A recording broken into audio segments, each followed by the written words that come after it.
The Middle East had interested great powers for centuries due to its strategic location, resources, and holy lands. Eventually interest intensified with the discovery of oil, first refined for kerosene and then prized as an incredible fuel source with many useful chemical properties. The Industrial Revolution had uniquely transformed and shifted the balance of power in the world, and the energy that fueled industrialization would become of major economic and national security importance. Coal would eventually be replaced with oil, and geologists discovered lakes of petroleum in the scalding deserts of the Middle East. And so a colorful, turbulent history ensued after its discovery, drawing the great powers into serious clashes. The Ottoman Empire emerged in 1299, eventually encompassing much of the Middle East, Northern Africa and Southeastern Europe. The Islamic-ruled superpower was one of the mightiest and longest-lasting dynasties in world history, coming to an end only in 1922. In the late 18th and early 19th centuries, the Ottoman Empire began suffering numerous military defeats, ceding much of its territory as the Habsburg and Russian empires rose to greater military power. Yet, as industrialization began in Europe, the Ottoman Empire still held considerable sections of the Middle East. Just to the east of them, the Persian Empire controlled the rest of the Middle East. However, Russia and Britain would come to confront each other in this region, as well as in Central Asia in what was called the Great Game, lasting for a century. Regions of the Silk Road crossroads became points of contention as the Russian Empire sought to expand its sphere of influence southward, and Britain sought to seal its prized colony India off from outer influence. A religious disagreement, in Palestine, eventually led to a dramatic shift in power amongst the major empires. A conflict sprung up over the rights of Christian minorities residing in Palestine, controlled by the Ottoman Empire, with the French promoting the rights of Roman Catholics, and Russia promoting those of the Eastern Orthodox Church. Eventually Tsar Nicholas I demanded that Orthodox subjects living in the Ottoman Empire be placed under his protection. Not having his demands satisfied, Nicholas moved into present-day Romania in 1853, occupying the Danubian principalities. A coalition then formed with the Ottoman Empire, France, United Kingdom, and Sardinia-Piedmont in opposition. Russia decided to retreat from the Ottoman Empire in 1854, but France and Britain proceeded to attack Crimea, resolute in curtailing Russia's influence in the region.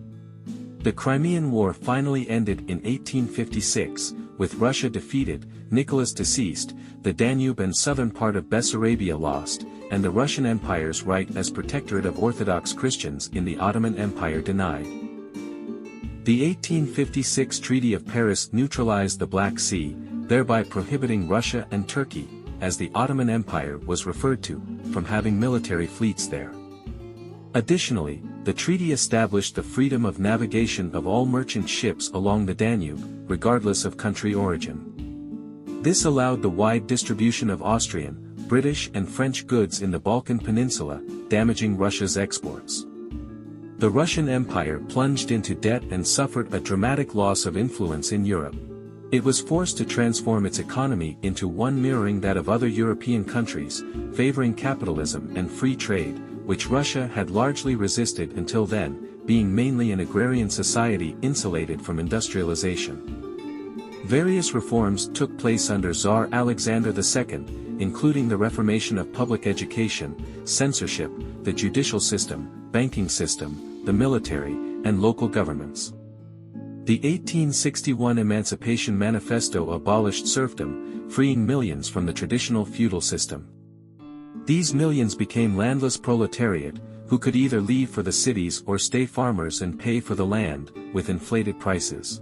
Instead of being tied to a landlord, peasants became tied to communes, or zemstvas, which were villages established with local self-governments that received allotments of lands for their emancipated serfs. Although freed from their obligations to the lords, peasants did not truly become free.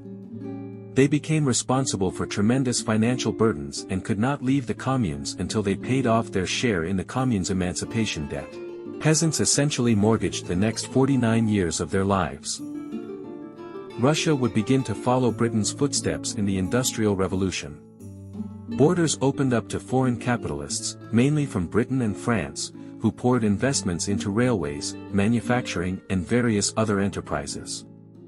France provided multiple large loans to the Russian government, eventually resulting in the Franco-Russian alliance, and a military agreement signed in 1984 stating that if Germany attacked France, Russia would come to France's aid, and vice versa. In the 1870s, Russia abolished the state monopoly on oil and opened up the oil-rich Caucasus to private enterprise. From there sprung up one of the first major, hugely profitable oil companies. The Nobel brothers came to dominate Russian oil, but could not sell it in the global markets, being restricted by the lack of transportation infrastructure. The Rothschild banking family of France stepped up and funded the construction of necessary railroads and storage facilities to facilitate the introduction of Russian oil into the global market. They then bought the Caspian and Black Sea Oil Company in 1886. Under their guidance, Russian oil production would eventually exceed that of the US in 1901, and Russia would contribute to half of total global oil production. Just prior to World War I, in 1912, the Royal Dutch Shell bought the Rothschilds' Russian oil assets in a stock deal. Persia, another empire in the Middle East, began to wane in the 19th century as well. As a result of the Russo-Persian War of 1826 to 1828, Persia lost considerable territory to Russia in the Caucasus region.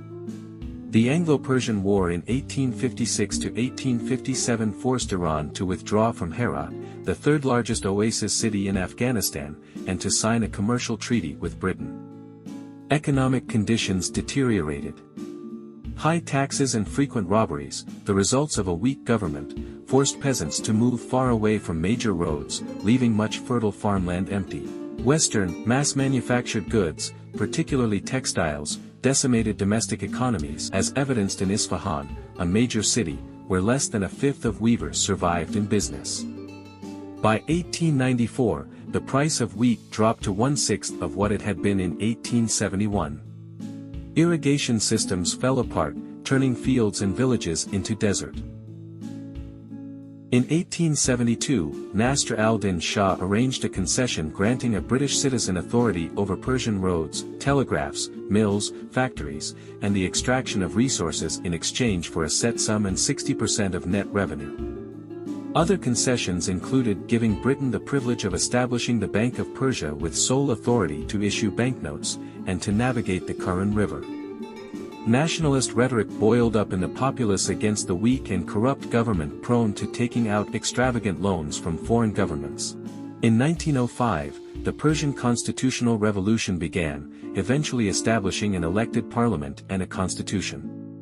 However, the region had been an area of contention for many decades in the great game between Russia and Britain, and sensing the growing influence of Germany, Russia and Britain decided to create a buffer zone of Persia.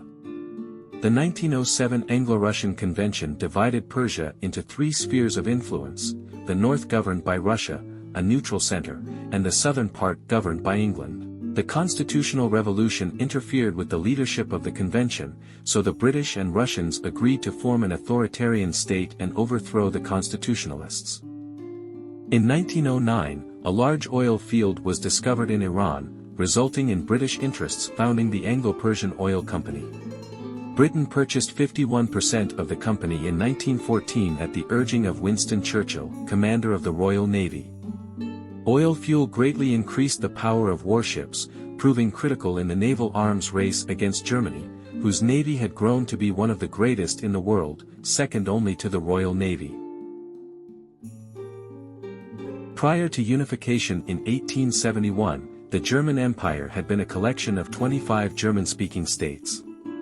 The empire began to form after 3 successful wars within 7 years by Prussia, vanquishing Denmark, the Habsburg monarchy in France.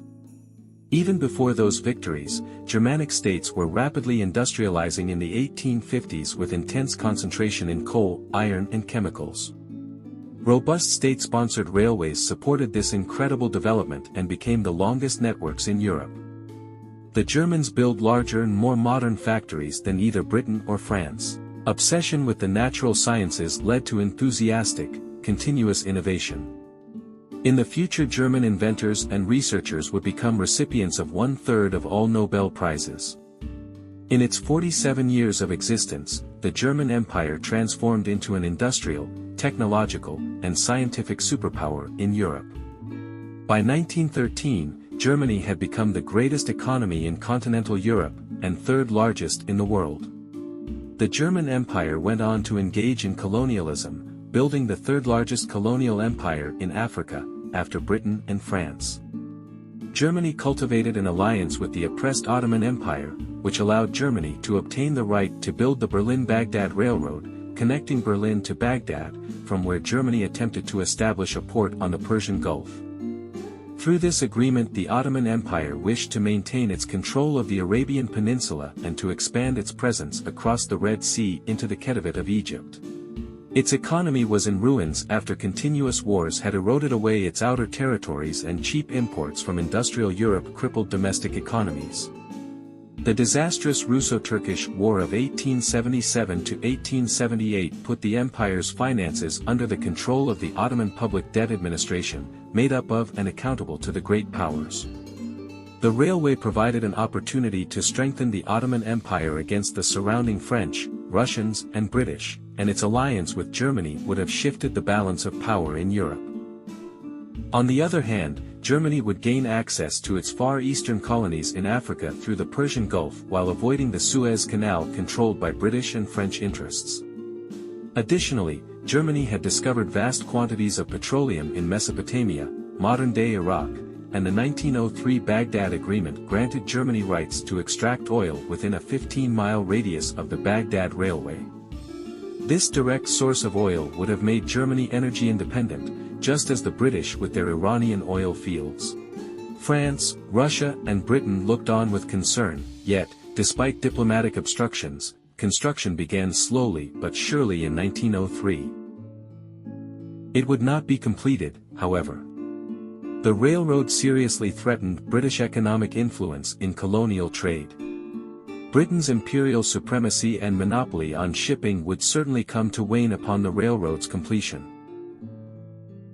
World War I started in 1914, with the railroad still 600 miles from the final destination. Baghdad was captured, and the German-aligned Ottoman Empire fell under British attack. The World War collapsed the German Empire in 1918. Its economy was completely smashed, and the populace would become forced to pay reparations for 91 years. The Ottoman Empire was divided up between Britain, France, Greece and Russia, and officially ended in 1922. Inside the Russian Empire, turmoil boiled up in the chaos of the war and led to the murder of the monarchy. Communists took over and the ensuing Bolshevik Revolution destroyed somewhere between 48 and 80 million Slavic people. Over 4 years of fighting between the Allies and Central Powers killed 40 million soldiers and civilians. As the war raged, Winston Churchill was noted saying, "I think a curse should rest on me, because I love this war. I know it's smashing and shattering the lives of thousands every moment, and yet, I can't help it. I enjoy every second of it."